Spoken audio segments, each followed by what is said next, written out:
Hi, this is Brad Power, and this is the Cancer Patient Lab. This is our weekly webinar series. We're honored today to have with us Dr. Moslehi of UCSF, who will be talking about the intersection between cancer and cardiac issues.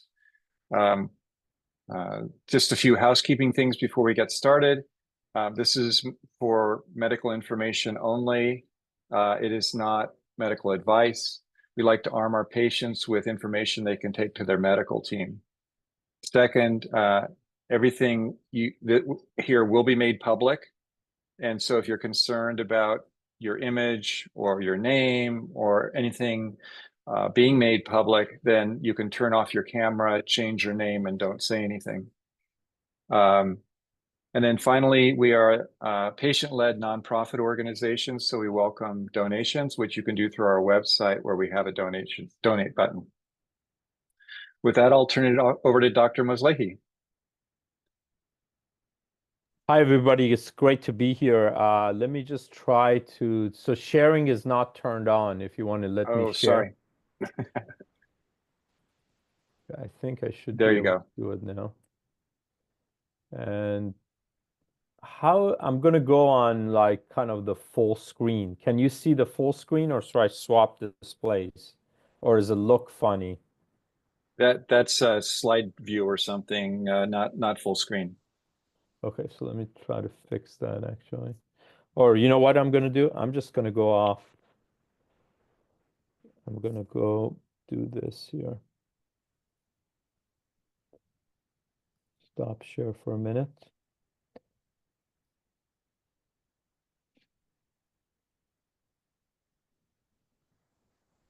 How about this? Good. You can even do more. There you go. Perfect. Okay. There's a little thing I can probably take out. Yeah, I want this to be interactive, guys. So please interrupt me. There's a couple of breaks where I think it would make sense to stop and pause and see if there are questions. My name is Javid Moslehi. I'm a cardiologist by training, and I also run a research lab. I did most of my training in the East Coast. I was a resident at Johns Hopkins, and then went to Boston and trained at Brigham and Women's, which is one of the Harvard programs for cardiology. So I became a cardiologist. I had gotten a little bit of research exposure.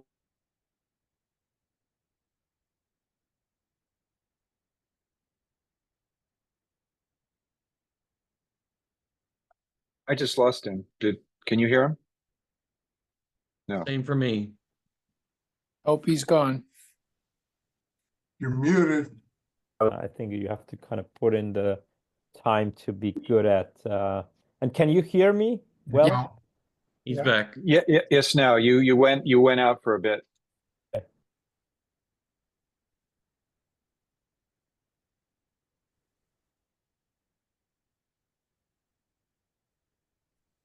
It's gone again. Lost him entirely now. Oh, now he's back.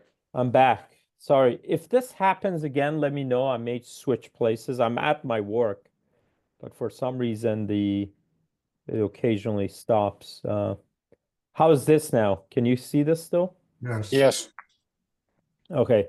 I don't know where you lost me. So I'm a cardiologist. I train mostly in the East Coast. I become a cardiologist in Boston, where I did my fellowship. And then I went to Dana-Farber, and I trained with Bill Kalin, working mostly on kidney cancer, but the machinery that leads to kidney cancer, turns out, had a fundamental role in biology, including heart disease. And I worked on that for a number of years. It was a long postdoc after I'd become a cardiologist.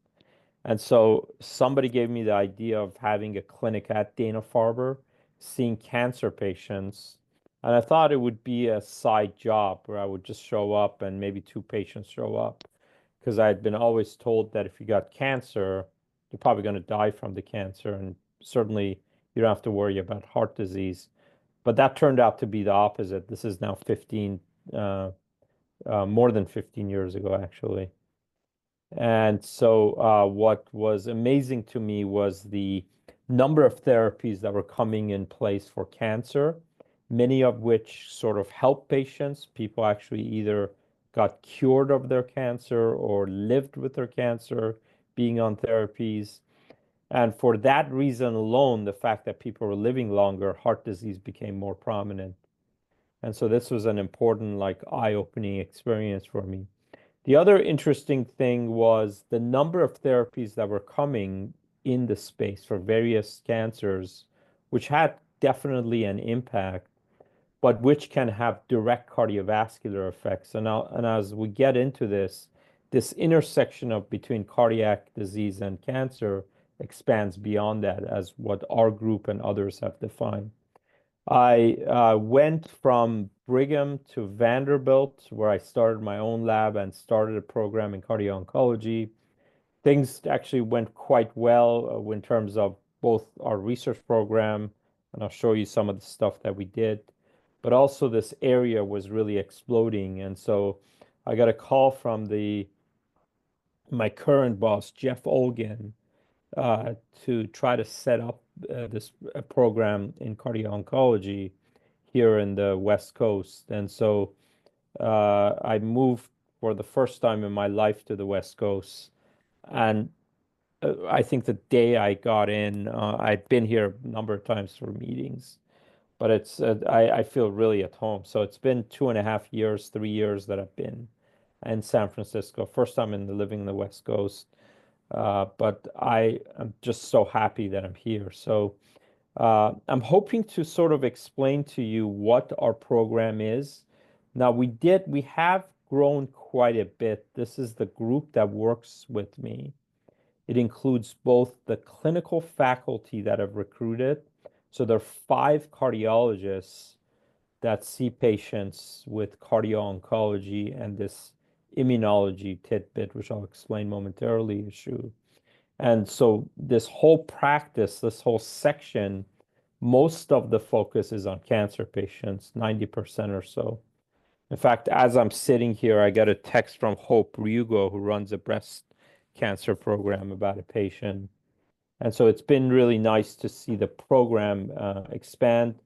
Having 5 people in my group who are attendings have been helpful because we've been able to actually cover each day in the clinic, so that works well. So on a Tuesday when I don't have clinic, I can do stuff like this, either be in my research lab. We've also, for the first time ever, and second time ever, I should say, because I did this at Vanderbilt, because this area of cardio-oncology, these cardiologists who focus on cancer and cancer survivors, has really grown. We established a fellowship. I started this at Vanderbilt, and that's extended here. And these are 3 of our fellows that are training. Amir, actually, Munir is now an instructor, so he should go up here. But Evelyn Song and Ricky Bayless are 2 of the fellows who are getting trained in this subspecialty of cardio-oncology and immunology. And then we have a whole research group that's helping us sort of advance the research missions of our program. So this is our group in our nutshell. But to really appreciate, I think, where we are and why this area of cardio-oncology is exploding, I think it's important to sort of take a step back and to understand what's happening in cancer. Again, this was the kind of thing I realized, especially when I went to Dana-Farber more than 15 years ago to do my postdoc, recognizing that there's this whole revolution that was happening with cancer treatments and cancer in general. So there's a journal that's very famous. It's called Cancer, a Journal. And every year in January, so this was just published last week, it's like a 6 or 7 page document that really explained all the cancer statistics in the US. And so when you think of cancer, it divides it up into male and female. So and here on the left is the new cases each year that occurred. This is last year. I think the statistics is from 2024 or 2023. I'm not sure, but but these are the number of new cancers that was diagnosed. And in the bottom here are a number of deaths from the cancer. So I see a lot of males in the audience, and we can switch to females as well. I see Hillary is a female at least, but just to sort of break this down, among the males, the most common new case of cancer, the type of cancer is prostate. With females, it's actually breast. But when you look down here, the number one cause of death is actually lung cancer, still remains to this day, where we have 64,000 deaths from lung cancer. And even though there are 313,000 incidents, new cases of prostate, the number of deaths is actually almost 1/10 of that, 35,000 or so. So same goes with breast, where there are over 300,000 new cases of breast cancer each year, but the death is about 40,000. So slightly less. And I think this is interesting because you can look at the different types of cancers that exist.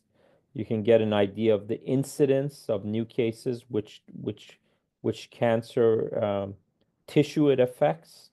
But I think the more telling thing, let me see if this works, is this other slide, which is the number of deaths and the trends we're seeing between cancers. And this is per 100,000 population. So you can see both in male and females, the number of deaths we're seeing each year from either cancer type is decreasing significantly. And that's a trend that we have seen probably since 1990, but you can see this really picking up in the last decade or so in terms of decreased risk of death from the cancer that people invariably get. Another sort of thing that's helpful here is this statistic, and I'm sorry, this is going to be the most statistic heavy thing, but please stop me as we're going through these. Is the incidence again and again between male, female, you see the death going down. This is a little bit similar to the previous version. And what's interesting is if you follow the number of deaths, number of cases each year in both male and female, what one would expect, given the fact that we detect cancer more, so the incidence is actually in some ways is stayed stable, one would expect the deaths to be significant more than what we see. And because of the number of interventions in the last 30 years, the number of deaths has actually become stable at least, or as you can see, trending down when you compare it to the number of new cases that we see. So this is actually really important. And I think one of the things to sort of appreciate here is just that the number of cases, which is about 600,000 number of deaths in Americans each year, has remained fairly stable in the past decade or so. Any questions on this?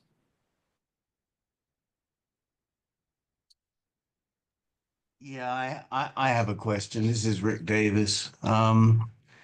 I don't think this is true for prostate. I don't want to make this a prostate webinar because I know there are other people. But these numbers Sorry, are you broke off for a minute, and it may have been my. okay. I hope it wasn't me. Say that again. It's not. You're talking Yeah, about prostate. I think that these numbers, and I wrote about this last week. I think these numbers are very, very deceptive for prostate In what because sense? in what sense? As a result of the USPSTF rulings, what we're seeing in prostate now is a very, very significant increase in de novo metastatic diagnoses. And so what we expect to see, because it's lagged, obviously, is a really huge increase, like maybe 10 to 15% or more, maybe even 20% in deaths from prostate over the next 2 to 3 years. Now I don't agree with these ACS statistics. I mean, they're saying that cancer deaths for prostate are going to go up by 500 this year, and they're predicting that breast goes down by 100. But Sorry, by that's not what 100 we're what? seeing in practice. By 100 what though? So this is the Deaths, number of deaths. people. Well, sorry, overall, abstract. So if you look at breast deaths, for Okay. example, I think they're 42,000 and change. Yeah. Yeah. So that's a 100 people lower than they predicted for 24. Now, of course, remember, these are predictions. This is a model. So we have to Yeah. understand that you never see this compared to actuals. Or I've Sure, never seen it sure. compared to actuals, which is a great concern. But they say we predict 100 less. They're predicting 500 more. They're predicting 500 more prostate. We are seeing so many men diagnosed de novo metastatic, and we know that 43% of men diagnosed de novo metastatic are not getting treatment intensification. They're only getting a single drug. And what we are going to see, and we've started to see it, is a huge increase in the number of deaths for prostate. So I don't want to belabor it, but I'm just saying. No, I completely appreciate this. I mean, I think there's another part of this is I think part of what, if I understand it correctly, is some of the disparities in treatment and the people getting single treatment rather than combination treatment. That's where you're going with this, Rick.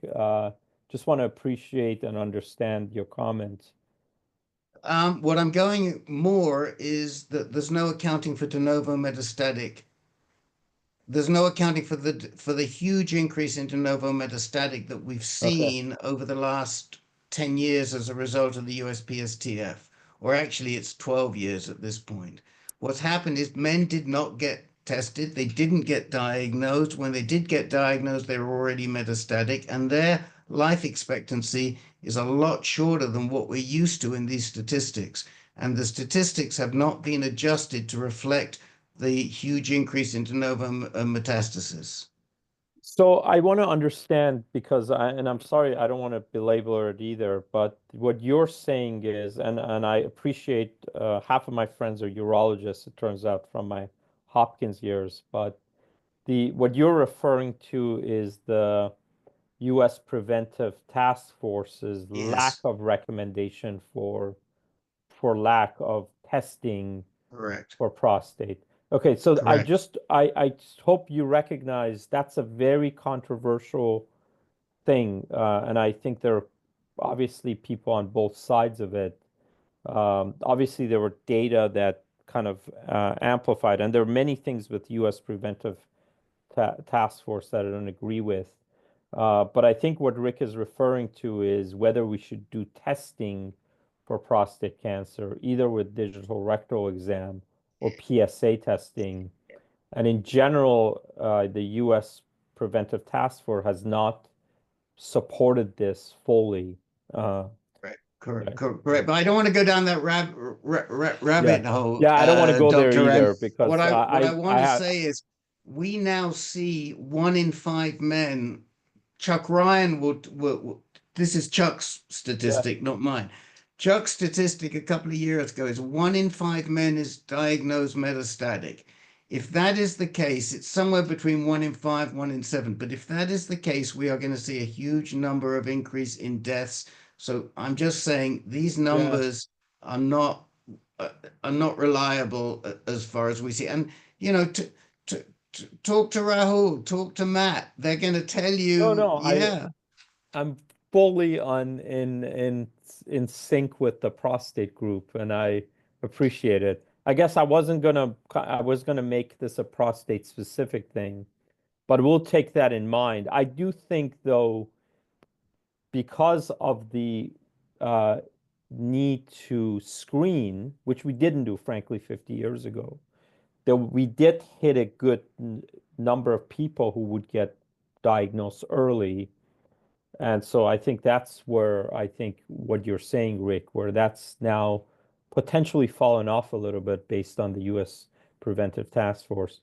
I would argue, I don't know how much that would be increased, But it's kind of important to keep this in mind. So point taken, and I'm completely on board. I guess what I was trying to say here was more about general incidence of cancer. And these are the numbers that, of course, we can see. Now, the number of deaths from cancer, though, each year, total number of cancers, has been fairly stable in the past few years, 600,000 or so. The number of deaths from cardiac disease is actually 700,000.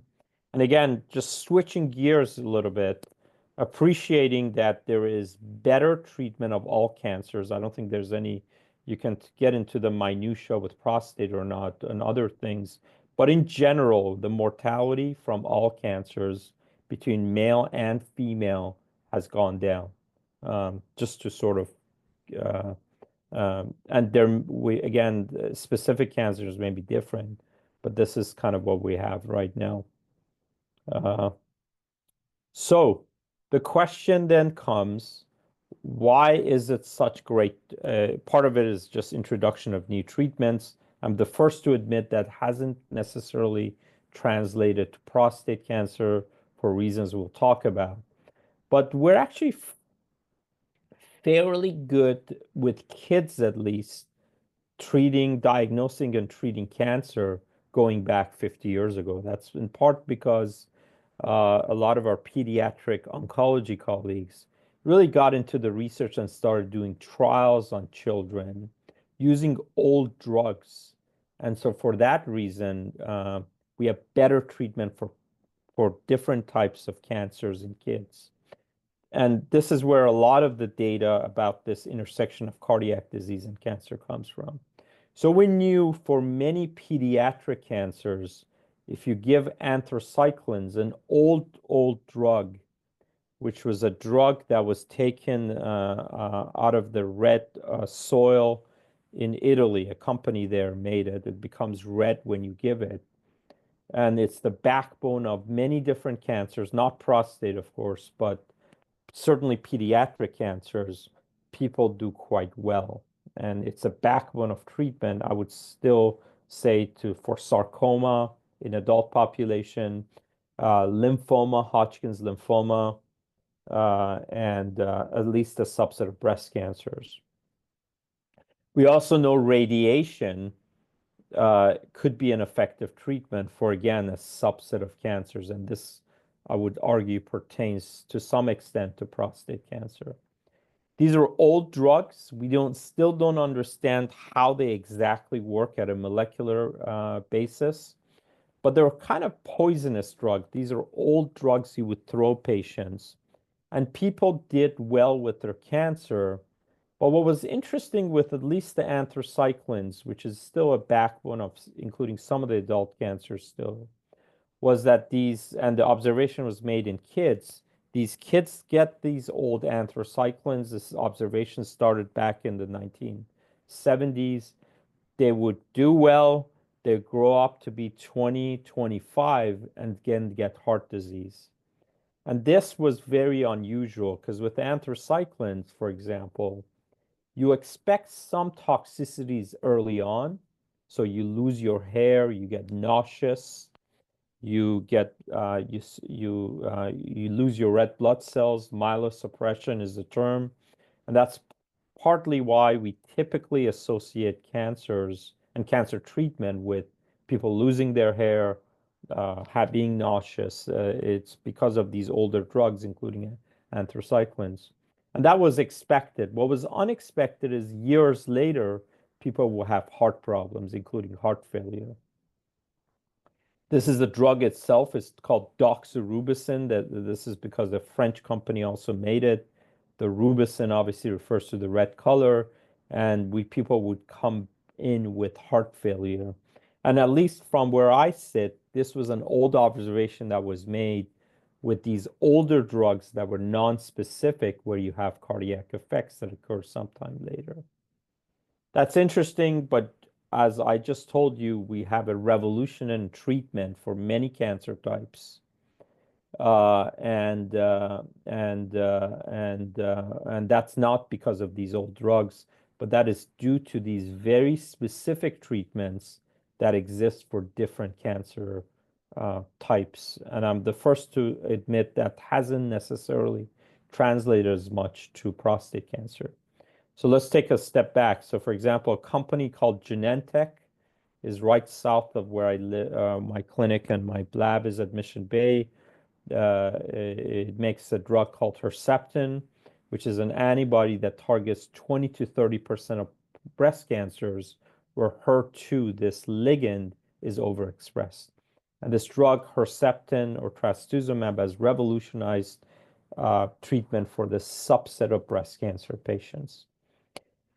The problem is it causes heart failure, much like anthracyclines. And so when the drug was approved, this is now 20 plus years ago, they actually made sure every patient who gets Herceptin get echoes, monitoring of the heart during the course of treatment.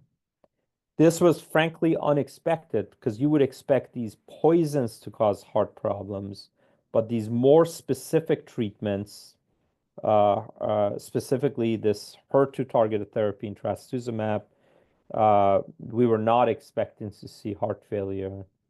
I worked in a lab that worked on angiogenesis. This is my time at Dana-Farber. A lot of new treatments had come, including a drug called Avastin that targets angiogenesis or formation of new blood vessels. That's important to feed the cancer. And all these patients get hypertension, the blood pressure shoots up, and they can get cardiomyopathy and other vascular diseases. We saw some revolutionary drugs. Up in Oregon is a guy named Brian Drucker, who until recently was head of the cancer group there in Oregon. He discovered Gleevec or imatinib, a drug that has been very successful for a subtype of leukemias called CML. But as newer drugs in this class have been introduced, we realize they can cause vascular issues, both cardiac and vascular issues. And this sort of list goes on. Again, I'll be the first to admit these new treatments haven't quite translated to prostate cancer because we use some of the older drugs, and I'll get into that momentarily. I added some slides, but they all have specific cardiac issues that can arise both during and after treatment in a class where people actually do much better. I was going to switch gears a little bit, but can anybody want to stop me here and sort of ask questions? There's some questions in the chat. I don't know if you can see them. I'm going to have to switch here That's okay. from Helen. I can read them Yeah, too if Helen, you like. yeah, please go ahead. And maybe if whoever can sort of speak up and sort of ask me, or if you want to read it, Brad, whatever. Yeah, I had one just myself. I had doxorubicin. I had to look it up because I had R-CHOP and there's no D in R-CHOP, but there it is. And I don't recall hearing anything about heart disease side effects. What percentage of people who get doxorubicin, are there any statistics on what percentage of people are at risk of heart disease from that or any other of these ones that you've listed here? Yeah, so the R-CHOP, there is doxorubicin. The H is actually, for whatever reason, it's doxorubicin hydrochloride, I believe, is the name, is a term. So the H, believe it or not, stands for doxorubicin or the anthracycline. So it all depends. So kids, extremes of age is a major risk factor. If you have underlying cardiac disease already, is a major risk factor with doxorubicin or anthracyclines. But the number one risk by far is the total dose that you receive. So with R-CHOP, what you normally get is about 300 milligrams over a meter squared. You really see the increase come after 400 milligrams of meter squared of total doxorubicin that you would receive. It increases precipitously. That's not to say you don't see effects. The best study that looked at this was, well, it came initially with breast cancer trials and breast cancer patients, where about 7 to 10% of the patients with anthracyclines for breast cancer, which is slightly lower dose, get heart failure or cardiomyopathy, where the heart doesn't squeeze as well. with the best overall treatment was looked at by a single study Italian group. They looked at 2,500 patients who got anthracyclines for whatever reason, so it was all comers. In that study, the number of patients who had cardiomyopathy as defined by the heart squeeze being slightly abnormal following completion of treatment was again around 7 to 10%. This is actually important because I sit on this committee called NCCN. I'm the only cardiologist there. And for the first time, we actually introduced language for doing an echocardiac monitoring following completion of treatment. But the numbers are somewhere in 1 in 10 or so of patients who develop cardiomyopathy as defined by the squeeze of the heart being abnormal. Does that help, Brad? Or yes, it does. Let me just have a follow-up question quickly then. What that argues for is toxicity is dependent with chemotherapies anyway, with the dose. I think I've seen efforts underway to say what's the minimum effective dose, not what's the maximum tolerated dose. totally. And can you just maybe speak on Yeah. that Yeah. trend? So just to kind of bring this home with anthracyclines, the first studies with anthracyclines were actually done in the 1960s and 70s. A lot of it was done at the NIH, and they were giving up to 1,000 milligrams over a meter squared, a cumulative total of doxorubicin. Again, doxorubicin is a little unusual in that you're giving the risk factor that's become apparent for cardiac disease is really the cumulative dose. The toxicities for other things like losing your hair and nausea goes down if you decrease the amount that you give at once. For that reason, for example, I'm willing to bet when you got your R-CHOP treatment or whoever said that, you got 6 cycles, so you didn't get it all at once, so you got breaks between 3 weeks or so. So that's decreased and that number has gone down from 1,000 or whatever they were giving to 300. That's true for cardiac issues, I'm going to comment, for some things, but not all of them. So for example, Herceptin, there doesn't seem to be a dose effect that we see. Although to be fair, when Herceptin came, there was 1 dose that was given. People weren't doing titration. With antibodies, it's a little harder to do titration. With small molecule inhibitors, you can do the titration and you can see the effect that's depending on the dose. I think you also bring up a very good point with respect to total dose that people should get to see an effect. And this is obviously a hot area because it's unclear whether people should get everything they're supposed to with respect to treatment. And there are many cases where you can go lower on the dose for more effect and get just as equal treatment efficacy without the side effects. Okay, and Ari had a follow-up question, which was about at what age you get the drugs. Which drugs? So he was talking about R-CHOP, for example, and say, let's suppose I got it early in life versus, in my 30s or something instead of in my 60s. Yeah, so there is clearly, again, this is not the kind of study that can be done as well because you don't have but you can do observational studies. It does seem like extremes of age, so when you're older and you're younger, are risk factors. And that's one of the reasons we saw this in kids. Why that is an area we're very interested in and we're studying.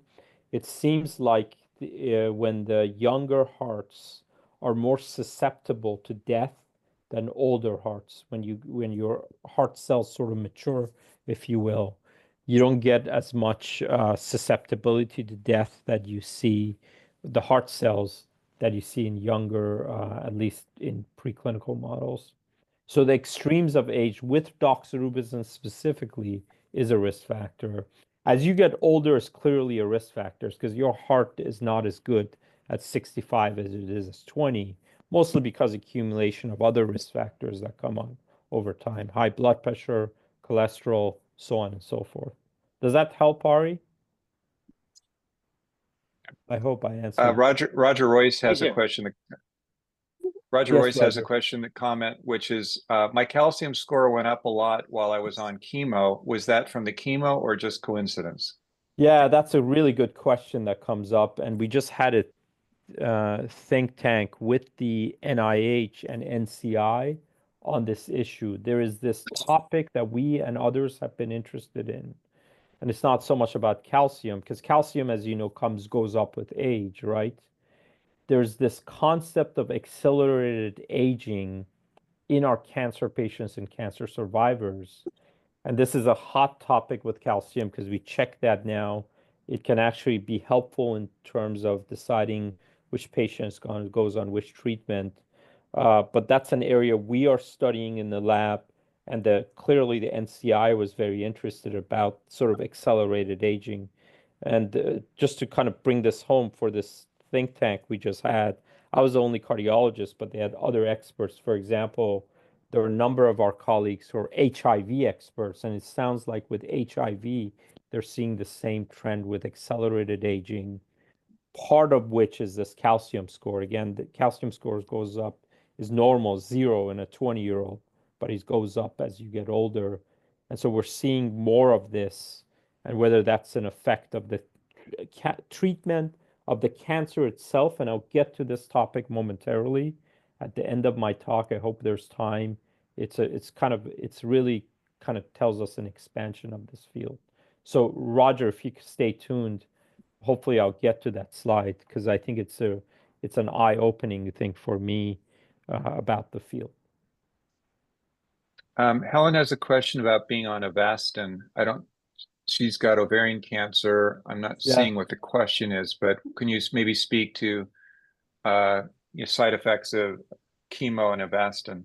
Yeah, almost everybody who goes on Avastin or any VEGF inhibitor, their blood pressure goes up. It's variable. Some people it goes up 5 millimeters of mercury. Other people get so high, suddenly like 40 milligrams of mercury, that you have to stop the treatment because the blood pressure shoot up.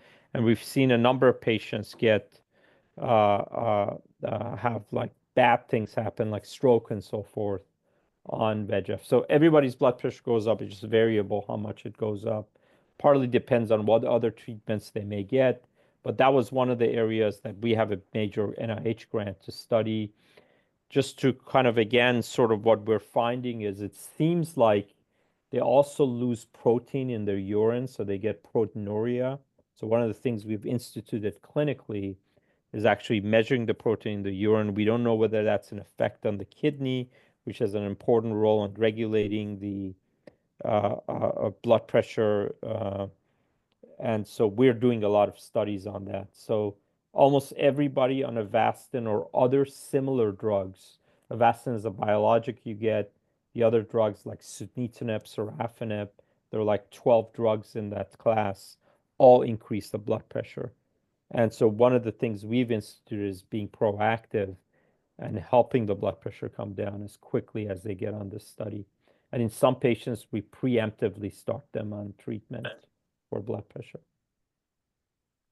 We're doing a lot of studies on that. It's very interesting biologically, but for the interest of time, I won't get through it. I won't go through it. Question from Rick Davis. Is there a cardiac risk of getting a couple of radiation treatments to the chest to prevent gynecomastia? So I was at my introduction to the field was a very nice study by this group at Oxford that was published in New England Journal of Medicine in 2013 on breast cancer. And what they calculated was when you get breast cancer radiation, how much of it goes directly to the heart? And which each gray of radiation that they calculated directly to the heart, you get 7% increased risk of dying from heart disease, having a heart attack, or having a stent placed. But this risk starts sometime later. I actually wrote the editorial for this paper, and it was a kind of a hot topic. New York Times, Wall Street Journal, everything kind of covered it, because for the first time, it was an actual calculation of the treatment. Now, the caveat there is they calculated how much of the treatment goes directly to the heart And so one of the things that's happened in the last decade or so is sort of interventions by radiation oncology colleagues. So they, for example, in women, they pronate you, put you on your chest, or they have you do a deep breathe, so it separates the heart. But the risk is clearly there. But it all depends on how much of the radiation the heart sat on the field of radiation and how much the heart received. No question, with each gray it goes up. And this was probably the best study that gave us some numbers of what the calculation is.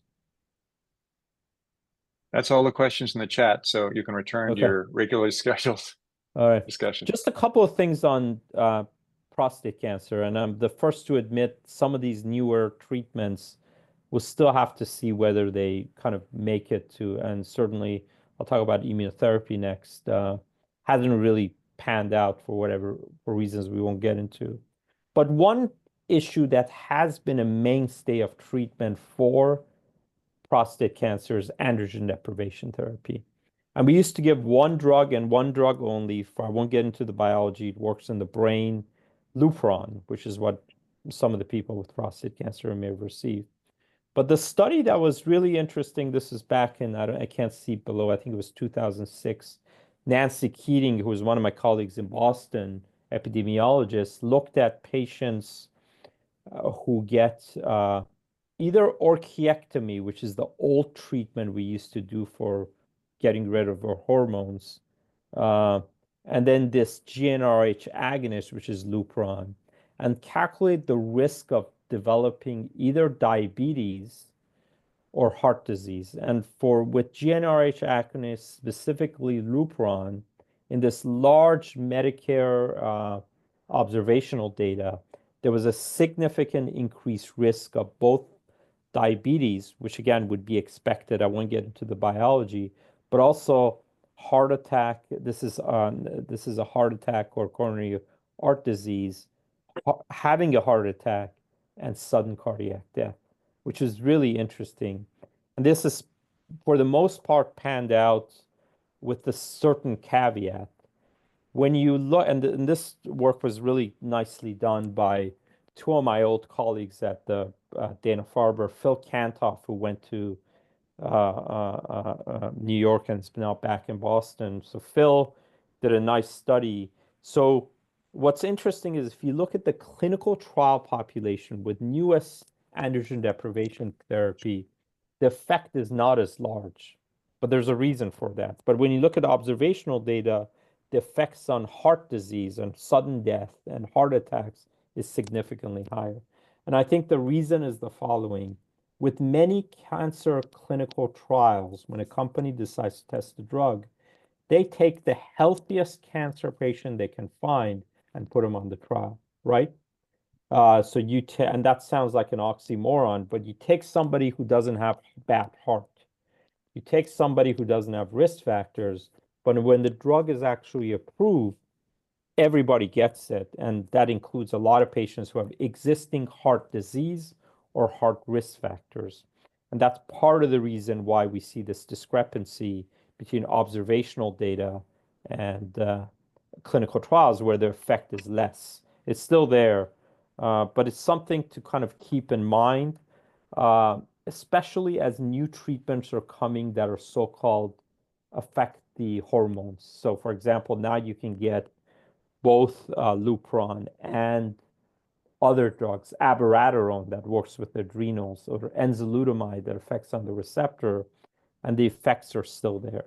So this is interesting because this is work we published out of Vanderbilt. I think this paper is with my Dave Penson, who is head of urology at Vanderbilt, and Alan Parton and Mo Aloff, actually, who's now the head of urology at Johns Hopkins, took over Pat Walsh's job. I happened to be roommates with him in college at Hopkins and then later residency. But what you see here is when you get androgen deprivation therapy, these hormonal treatments, you clearly see effects on cardiac risk factors, right? You have a higher risk of diabetes and insulin resistance. But one of the things that's, I think, and as a result, you get higher incidence of heart problems, which could be because of these risk factors.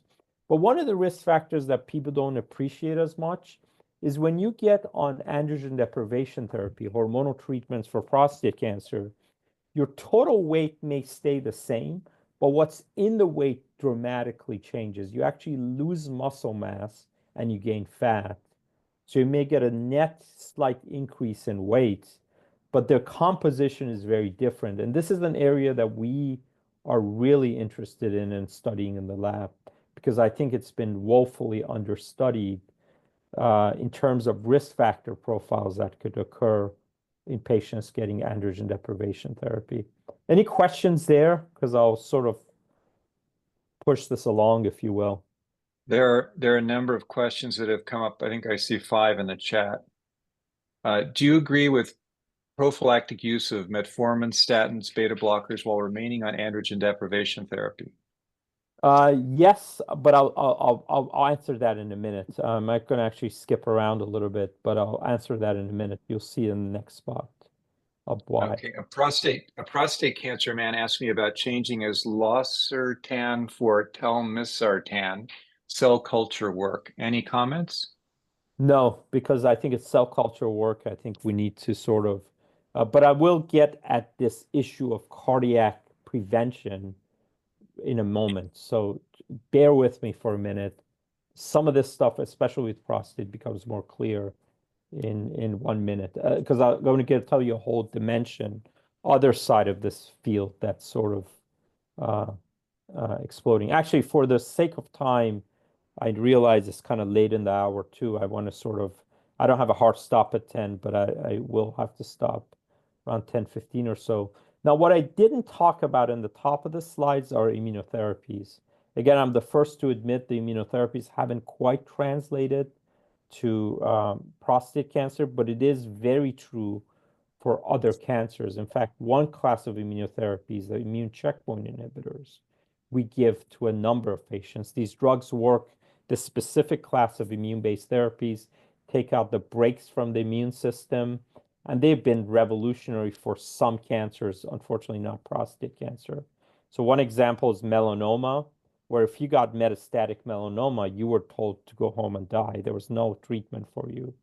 But these studies by Jed Walchok was just published in New England Journal of Medicine a few months ago, where 10-year follow-up with getting the combination immune checkpoint blockade, you had 43% of the people living at 10 years, which is a complete revolution. This is the most dramatic change in treatment in patients we have seen in the last decade or so for anything. So it's pretty significant.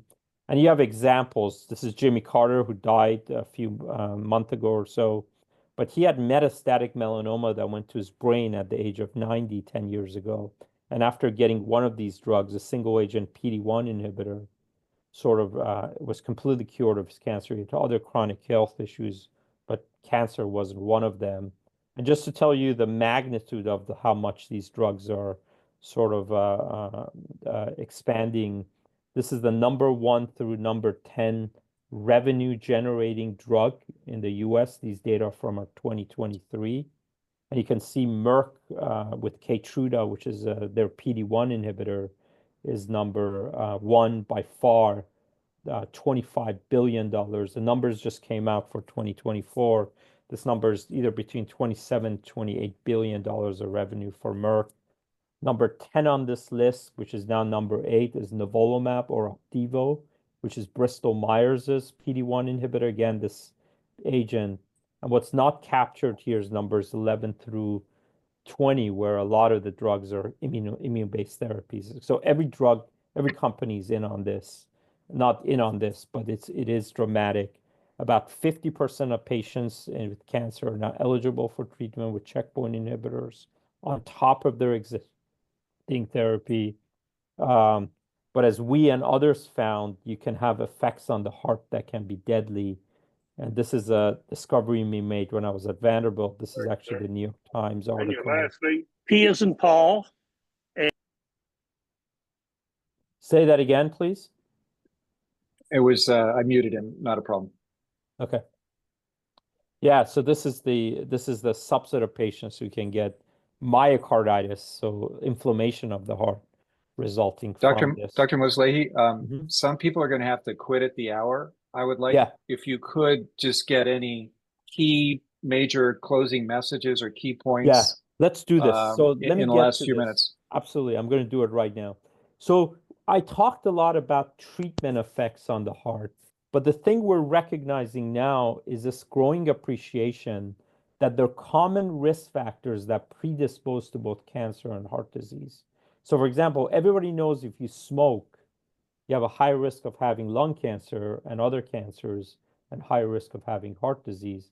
But now we appreciate things like obesity, hyperlipidemia, diabetes are also important risers of not only cardiac disease, but also cancer. It's one of the reasons with some of the obesity drugs, we see a better effect on total mortality and not just the net effect on cardiac disease. This is a really important concept. It introduces this question that was asked about what are the risk factors and can we affect the cardiac risk? Well, I'll tell you what, if you're on metformin for your diabetes or for your highest sugar, there's this potential effect that also has an effect on your prostate cancer. These are studies are being done right now, but there's at least that effect. Or if you're on a statin, that may not only have a beneficial effect on your heart, but there may be this effect on prostate cancer and the prostate cancer recurrence as well. These studies are being done prospectively. That's what the observational data suggests. And so this is a really important concept. And this is a New England Journal of Medicine paper I wrote about the state of cardio-oncology. I specifically wanted to make this not about just toxicity, which is right here in the middle, but about this growing appreciation of common risk factors. Another concept of genetic predispositions that we don't necessarily inherit from mom and pop, but which come around. This is another concept called clonal hematopoiesis or CHIP. And we recognize that's both a risk factor for cancer, but also heart disease. And so you may ask, what should we do about this? And so this is what I sit on the guidelines committee for NCCN. This is what we came up with. It's the ABCD approach to cardiovascular wellness in cancer survivors. I would argue this is true for cancer patients as well. The reason we go through this ABCD is that every patient is empowered, everybody knows to check these things, and everybody knows to treat them. Again, the only thing we can say at this point is that clearly affect, if your cholesterol is high and you just went through a bout of radiation for either breast or prostate cancer, if you get cholesterol high and you go on a statin, that will help you from a cardiac perspective. But also, given that there's potentially this common risk factors, this would potentially translate, again, potentially being the underlining thing, because studies are being done with benefits with the cancer itself as well. And that's why we, for the first time ever, kind of introduced this language. This is an algorithm we came up with in our program for the NCCN. So maybe I'll stop there. I hope this sort of answered some of the questions that were coming about treatment and so forth. But maybe I'll stop there and sort of answer any questions. Happy